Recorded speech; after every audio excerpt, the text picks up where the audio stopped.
Subscription کے button کو دبائیے اور ساتھ بیل آئیکن پر کلک کیجیے تاکہ آپ کو تمام ویڈیو فوراً مل سکیں۔ اس ویڈیو پسند آنے کی صورت میں اسے لائک، کمنٹ اور شیئر کرنا مت بھولیں۔ پر ہائے ہے، ہم اپنا سارا وقار، اپنی ساری آزادی اوروں کے ہاتھ بیچ چکے۔ ہسپانیہ جہاں کبھی ہماری آزادی کی روشن مشعلیں جلتی تھیں، وہاں اب غلامی کی دھندلکیں ہیں۔ نہ جانے کب کوئی سمندر کی طرف سے اٹھے گا اور اس سرزمین کی اندھیری کوکھ میں روشنی بھر دے گا، اس خطہ تاریخ کو روشن کرے گا، ظلم کی زنجیریں کاٹے گا۔ نہ جانے کب کوئی آوازوں میں تحلیل ہو کر، مشعلوں میں پنہاں ہو کر، ایک آتش بے دود کی طرح جلتے مستقبل کو اجالوں کے لامحدود سمندر میں بدل دے گا۔ کاش کوئی اٹھ چکا ہوتا اور مسلمانوں کے لیے ہر گرداب اور ہر موج بلا میں ساحل بھی اور سفینہ بھی ثابت ہو چکا ہوتا۔ یہاں تک کہنے کے بعد جابر بن مغیث کی آواز ڈوب گئی تھی، خاموش ہو گیا تھا، ہونٹ کاٹنے لگا تھا، اور کبھی کبھی اپنے رومال کے پلو سے اپنے آنسوؤں کی نمی بھی صاف کرنے لگا تھا۔ اس کی یہ حالت دیکھتے ہوئے معاذ اور اس کے ساتھی اداس اور افسردہ ہو گئے تھے۔ پھر معاذ اپنی جگہ پر اٹھ کھڑی ہوئی اور کہنے لگی، بابا آپ کو فکرمند ہونے کی ضرورت نہیں ہے۔ خداوند نے چاہا تو میں اور میرے ساتھی صبح شام آپ کے پاس آیا کریں گے۔ آپ کے کھانے کا اہتمام ہم خود کیا کریں گے۔ صبح شام آپ کے پاس کھانا پہنچایا کریں گے اور آپ کے پاس بیٹھ کر ہم آپ کی دلجوئی بھی کیا کریں گے۔ آپ حسن کروسو کے دادا ہیں۔ حسن کروسو خیر الدین باربروسا کا ایک عظیم ساتھی ہے۔ خیر الدین باربروسا عالم اسلام کا ایک رجل عظیم ہے۔ ایسے لوگوں پر بابا ہر خوشی، ہر پونجی، ہر جذبے کو قربان کیا جا سکتا ہے۔ اب ہم جاتے ہیں، شام کو پھر آئیں گے۔ اس کے ساتھی معاذ اور اس کے سارے ساتھی اس جھونپڑے سے باہر نکلے اور اپنے گھوڑوں پر سوار ہو کر واپس جا رہے تھے۔ یوں معاذ نے اپنے بہن بھائی کے علاوہ نبیرہ اور بسیط کے ساتھ جابر بن مغیث کے جھونپڑے میں روزانہ آنا شروع کر دیا تھا۔ اس طرح دن بڑی تیزی کے ساتھ ہفتوں اور مہینوں میں ڈھلنے لگے تھے۔ ایک روز افریقہ کے ساحل پر کاکاد اور خواجہ سرا حسن آغا سلطان سلیم کے مہیا کردہ جہازوں اور لشکر کے ساتھ لنگر انداز ہوئے تھے۔ انہیں دیکھتے ہی خیر الدین باربروسا، حسن کروسو، صنعان اور دیگر بہت سے ساتھی ساحل پر آئے۔ بہترین انداز میں کاکاد اور حسن آغا کے علاوہ ترکوں کے لشکر کا استقبال کیا گیا۔ سب سے پہلے خیر الدین باربروسا نے اپنے ساتھیوں سے مل کر آنے والے 4000 ترکوں کو نہ صرف خوش آمدید کہا، بلکہ ان کے قیام اور طعام کا بہترین اہتمام کیا۔ جب وہ اس کام سے فارغ ہو چکے تب خیر الدین نے اپنے خیمے میں اپنے سارے سرکردہ ساتھیوں کو جمع کیا۔ پھر انہیں مخاطب کرتے ہوئے وہ کہہ رہا تھا، میرے عزیز اور محترم ساتھیوں، جس کمک، جس حمایت، جس مدد کی امید میں ترک سلطان سلیم سے رکھتا تھا، خداوند قدس کی قسم سلطان نے میری امیدوں سے کہیں بڑھ کر ہماری مدد کر دی ہے۔ 4000 ترکوں کا مسلح ہو کر میرے پاس آنا اس بات کی نشاندہی ہے کہ آنے والے دنوں میں میرے خداوند نے چاہا تو ہم اپنے ہر دشمن کو اپنے سامنے زیر کر کے رکھیں گے۔ آنے والے ان جنگجوؤں کو ہم نے بیکار نہیں بٹھانا۔ میں چاہتا ہوں بہت جلد اپنے کام کی ابتدا کریں، اور اس کے لیے میں نے ایک لائحہ عمل بھی تیار کیا ہے۔ فی الوقت میں اس کی تفصیل نہیں بتاؤں گا، صرف اتنا کہوں گا کہ اب ہمارے پاس خاصا بڑا بحری بیڑا تیار ہو چکا ہے۔ کل اس بحری بیڑے کے ساتھ ہم حرکت میں آئیں گے۔ حسن آغا، تم یہیں اپنے پڑاؤ پر قیام کرو گے، باقی سارے ساتھی میرے ساتھ جائیں گے۔ تمہارے پاس کچھ دستے رہیں گے تاکہ تم پڑاؤ کی آسن طریقے سے حفاظت کر سکو۔ اگر کسی کو کوئی اعتراض ہو تو کہے۔ اس کی تفصیل میں اپنے ساتھیوں سے اس وقت کہوں گا جب میں دشمن پر ضرب لگانے لگوں گا۔ خیر الدین باربروسا کے ساتھیوں میں سے کسی نے کوئی اعتراض نہ کیا۔ اس پر وہ خوش ہو گیا، پھر اس نے وہ مجلس برخاست کر دی تھی۔ اگلے روز خیر الدین باربروسا نے سمندر کے اندر ایک نئے اٹھنے والے طوفان کی طرح اپنے کام کی ابتدا کی تھی، اور وہ اپنے بحری بیڑے کو لے کر مغرب کی طرف گہرے سمندر میں بڑھا تھا۔ رات گہری ہوتی جا رہی تھی۔ بے روک رقصاں لہروں میں کوئی چیز کھوجنے کی حدت کے انداز میں سمندر کے اندر کچھ اس انداز میں ہلچل پیدا ہوئی تھی جیسے سرد خوابوں کے ہجوم میں اچانک گرم سرابوں کے داخل ہونے سے ایک انقلاب برپا ہو گیا ہو۔ وحشی بگولوں کی طرح کھولتی سمندری لہروں کی صداؤں کے علاوہ چاروں طرف خاموشی اور چپ تھی، جیسے کسی کو نقطہ چین کے سامنے کھڑا کر دیا گیا ہو، یا زندگی کے دروبام کی تزئین ہی اچانک ختم ہو کر رہ گئی ہو۔ خیر الدین باربروسا بڑی تیزی سے ہسپانیوں کے جزیرے پنون کی طرف بڑھا تھا، جہاں ان کا ایک سالار ڈان مارٹن ایک بہت بڑے لشکر کی کمانداری کر رہا تھا۔ اس جزیرے میں جہاں ہسپانیہ والوں کا ایک خاصا بڑا لشکر تھا، وہاں اس جزیرے میں انہوں نے سامان رسد کے علاوہ ہتھیاروں کا ایک بہت بڑا ذخیرہ بھی رکھا ہوا تھا، اور یہی دونوں چیزیں دراصل باربروسا کا ہدف تھی۔ بڑی خاموشی کے ساتھ خیر الدین باربروسا نے اپنے بحری بیڑے کو جزیرہ پنون کے ساحل پر لنگر انداز کیا۔ پھر وقت کی آنکھ نے دیکھا کہ خیر الدین باربروسا کی کمانداری میں کام کرنے والے ملاح برق رفتاری سے حرکت میں آئے۔ رات کے وقت چھوٹی چھوٹی سرخ و نیلی مشلوں سے خیر الدین باربروسا اور اس کے دوسرے سالار اپنے ملاحوں اور لشکریوں کی کمانداری کر رہے تھے۔ پھر پنون کے ہسپانوی لشکر پر قطروں کو گرداب میں تبدیل کر دینے والے ترک ذات، صحرا میں بدل دینے والے عرب، بگولوں کو اندھیاؤں کا روپ دینے والے بربر، خیر الدین باربروسا کی کمانداری میں طلسم کا طوفان کھڑا کرتی لطافت، سرخ سورج کی سنگین کرنوں کے کلب کے آنگنوں میں مسلسل عذاب کی طرح نازل ہوتے لمحوں کی طرح جزیرہ پنون کے ہسپانیوں پر حملہ آور ہوئے تھے۔ جزیرہ پنون میں ہسپانیوں پر یہ ایک خوفناک شب خون تھا جس کی ہسپانیہ والے امید نہیں رکھتے تھے، اس لیے کہ انہوں نے تو اپنے ذہن میں یہ بات بٹھا رکھی تھی کہ افریقہ سے انہوں نے خیر الدین باربروسا کو نکال دیا ہے، لہذا وہ آنے والے دور میں ان کے لیے خطرے کا باعث نہیں بن سکتا۔ لیکن وہ یہ نہیں جانتے تھے کہ خیر الدین باربروسا سمندر کی لہروں کے اندر سے بھی طوفان کی طرح نمودار ہونے کا ہنر جانتا تھا، لہذا اس نے اپنے کام کی خوب ابتدا کی۔ اپنے آدھے لشکری اس نے شب خون مارنے کے انداز میں ہسپانیہ والوں پر وارد رکھے۔ ہسپانیہ والوں پر حملہ آور ہونے کی کمانداری خود خیر الدین باربروسا کر رہا تھا، اور اس کام میں حسن کروسو، سالیہ اور کچھ دوسرے سالار اس کی نیابت کر رہے تھے، جبکہ سنان، کاکاد اور کچھ دیگر سالاروں کے ذمے اس نے یہ کام لگایا کہ جزیرہ پنون کے اندر ہسپانیہ والوں کے جو ہتھیاروں اور خوراک کے ذخائر ہیں اور جنگوں میں کام آنے والا سامان ہے، بڑی تیزی سے اپنے جہازوں میں منتقل کرنا شروع کر دیں۔ رات کی گہری تاریکی میں ہسپانیہ والوں کے لیے یہ شب خون جان لیوا ثابت ہوا۔ خیر الدین باربروسا نے بری طرح انہیں اپنے ساتھ مصروف رکھا اور بڑی تیزی سے ان کی تعداد بھی کم کی۔ اتنی دیر تک سالیہ اور کاکاد بھی اپنا کام کر چکے تھے۔ جزیرے کے اندر اس قدر خوراک اور ہتھیار اور دوسرے ضروریات کے ذخائر تھے، انہوں نے اپنے جہازوں میں منتقل کر دیے تھے، اور اپنے کام کی تکمیل کی اطلاع انہوں نے خیر الدین باربروسا کو کر دی تھی۔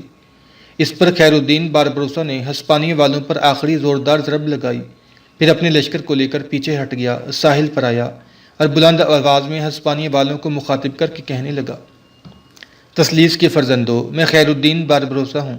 اب وقت آ گیا ہے کہ آسمان اور زمین پر برستے عذاب کی طرح تمہارے ضمیر کی کالوں کو دھویا جائے اور تمہارے خیموں میں جلتی شمعوں پر آندھیوں کی طرح نزول کیا جائے۔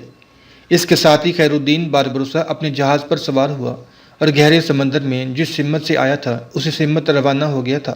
جزیرہ پنون چونکہ افریقہ کے ساحل کے قریب ہی تھا، لہذا رات ہی کے وقت پنون کے ہسپانوی سپہ سالار ڈان مارٹن نے افریقہ میں ہسپانوی علاقوں کے سپہ سالار اور حاکم مونکیڈ سے مدد طلب کی۔ مونکیڈ الجزائر کے وسیع علاقوں پر حکمرانی کر رہا تھا۔ رات کے وقت اسے جب پیغام ملا تو رات ہی کے وقت وہ ایک بحری بیڑے کے ساتھ حرکت میں آیا اور بڑی تیزی سے جزیرہ پنون کی طرف بڑھا تاکہ خیر الدین کا مقابلہ کیا جا سکے۔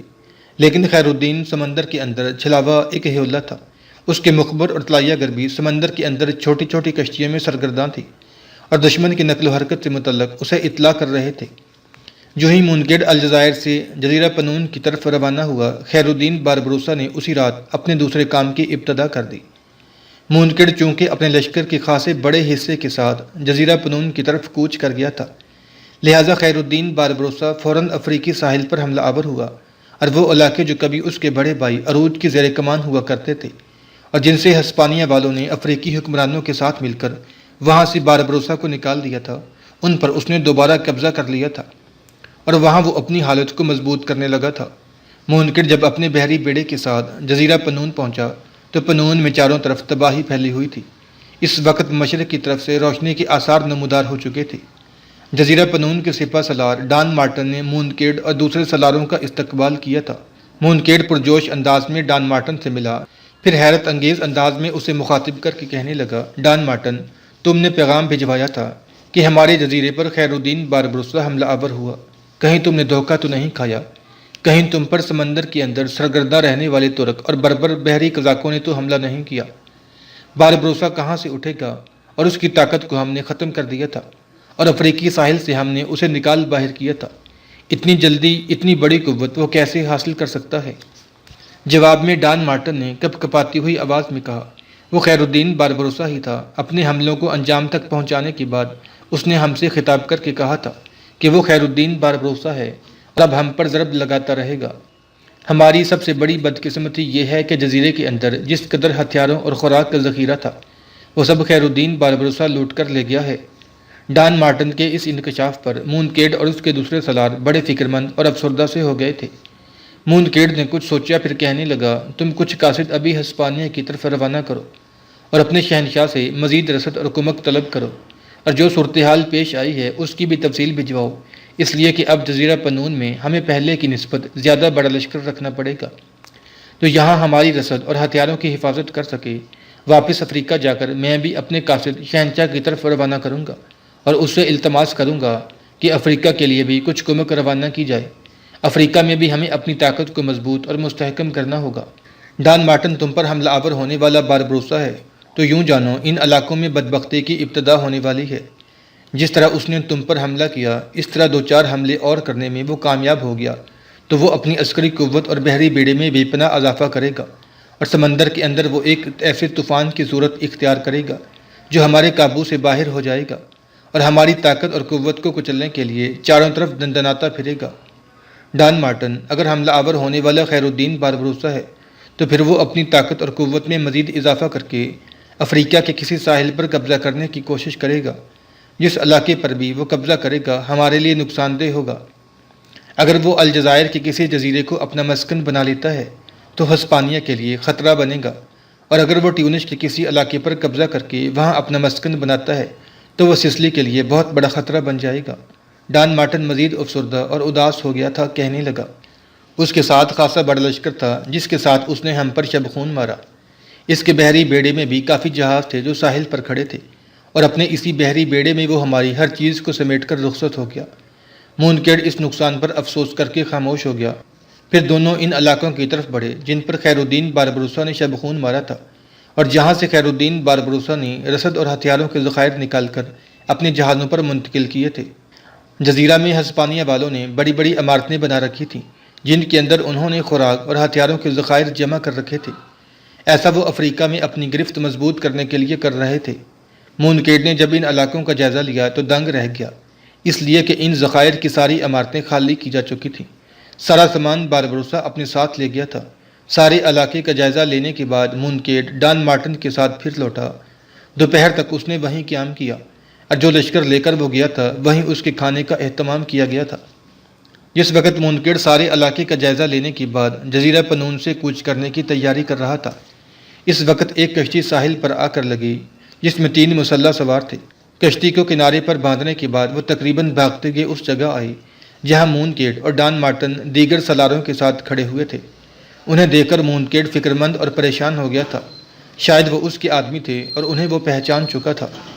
جب وہ قریب آئے تو بڑی فکر مندی سے اس نے انہیں مخاطب کیا، خیریت تو ہے؟ تمہارا یوں میرے پیچھے پیچھے آنا کسی علت سے خالی نہیں ہے۔ اس پر تینوں میں سے ایک کہنے لگا، آپ کا کہنا درست ہے۔ افریقی ساحل سے پنون کی طرف آپ کے روانہ ہونے کے تھوڑی دیر بعد افریقی ساحل پر خیر الدین باربروسا حملہ آور ہوا، اور جو علاقے ماضی میں اس کے اور اس کے بھائی عروج کے ہوا کرتے تھے اس پر اس نے قبضہ کر لیا ہے، اور وہاں وہ اپنی طاقت اور قوت کو مضبوط کر رہا ہے۔ ہمارے کچھ دستوں نے خیر الدین باربروسا کا مقابلہ کرنے کی کوشش کی، لیکن خیر الدین باربروسا نے انہیں مار بھگایا اور اپنے علاقوں پر وہ دوبارہ قابض ہو گیا ہے۔ اس انکشاف پر مونکیڈ ہی نہیں، ڈان مارٹن بھی دنگ رہ گیا تھا۔ پھر مونکیڈ نے ڈان مارٹن کو مخاطب کیا، لگتا ہے خیر الدین باربروسا اب طوفانی حیثیت اختیار کرتا جا رہا ہے۔ ایک ہی رات میں اس نے 2 مارکے سر کیے ہیں، جزیرہ پنون میں ہمیں ناقابل تلافی نقصان پہنچایا ہے، اور سب سے بڑی بات یہ کہ اس نے افریقہ کے 2 ساحلی علاقے جو ہم نے اس سے چھینے تھے ان پر دوبارہ قابض ہو گیا ہے۔ مونکیڈ نے کچھ سوچا، پھر خوفزدہ سے لہجے میں ڈان مارٹن کو مخاطب کر کے کہنے لگا، ڈان مارٹن، تم جو قاصد اپنے شہنشاہ کی طرف روانہ کرو، انہیں یہ تاکید کرنا کہ وہ شہنشاہ پر یہ انکشاف نہ کریں کہ خیر الدین باربروسا نے اپنے افریقی علاقوں پر دوبارہ قبضہ کر لیا ہے۔ صرف یہ کہیں کہ خیر الدین باربروسا اچانک سمندر کے اندر سے نمودار ہوا اور ہمارے قلعہ پنون پر شب خون مارنے کے بعد اس قدر ہمیں نقصان پہنچایا۔ میں ابھی تھوڑی دیر تک واپس جاؤں گا۔ افریقہ میں جو ہمارے حلیف ہیں ان سے مشورہ کرنے کے بعد میں باربروسا پر ضرب لگاؤں گا، اور جن علاقوں پر وہ قابض ہو گیا ہے وہ اس سے واپس لے کر رہوں گا۔ اگر ہم نے اپنے شہنشاہ کو یہ پیغام بھجوایا کہ جزیرہ پنون پر شب خون مارنے کے ساتھ ساتھ خیر الدین باربروسا اپنے علاقوں پر بھی قابضہ کرنے میں کامیاب ہو گیا ہے، تو یاد رکھنا تیری اور میری خیر نہیں رہے گی، اور ہم دونوں ہی اپنے شہنشاہ کے زیر عتاب آ جائیں گے۔ ڈان مارٹن نے مونکیڈ کی اس تجویز سے اتفاق کیا، پھر ڈان مارٹن نے قاصد ہسپانیہ کی طرف روانہ کر دیے، جبکہ مونکیڈ اپنے لشکر کو بحری بیڑے میں لے کر جزیرہ پنون سے افریقی ساحل کی طرف کوچ کر گیا تھا۔